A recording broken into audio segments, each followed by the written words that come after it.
এই রুমটা আমরা দুইটা বেবির জন্য ডিজাইন করেছি, এজন্যই আমরা দেখছি যে আমাদের এখানে দুইটা পড়া টেবিল আছে, পাশাপাশি আমাদের মিডল স্পেসে আমাদের ড্রেসিং জোনটা আছে, এবং এখানে আমরা 4 পার্লার একটা ক্যাবিনেট ডিজাইন করতে পেরেছিলাম।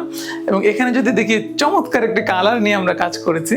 এখানে খুবই লাইট আপনার পার্পল একটা কালার দিয়েছি, এবং লাইটের সাথে আমরা অফ হোয়াইট আর্টিফিশিয়াল লেদার দিয়েছি, এবং ব্লাইন্ডগুলোকে আমরা সেম কালার একটা থিমে রাখার ট্রাই করেছি। আমরা যখন এই স্পেসটুকুতে আসবো, আমরা এখানে দেখছি যে একটা proper customise size bed design করা হয়েছে।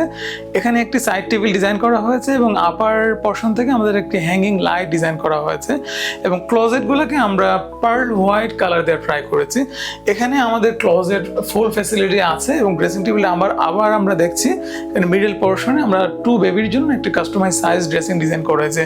এবং ক্লোজেটের আপার পোর্শনে আমরা প্রতিটা স্পেস এটা খেয়াল করব, যখনই কোনো আমরা ইন্টেরিয়র ডিজাইন করি, আমরা যে প্রফেশনাল প্রতিষ্ঠানগুলো আমরা আছি, আমরা কিন্তু প্রতিটা স্পেসের প্রপার ফাংশনালিটি নিয়ে আগে চিন্তা করি। এখানে আপনারা দেখবেন যে ক্লোজেটের আপার যে পোর্শনগুলো আছে, ওখানে কিন্তু আমাদের স্টোরেজ হিউজ একটা স্টোরেজ ফ্যাসিলিটি আমরা দিতে পারি,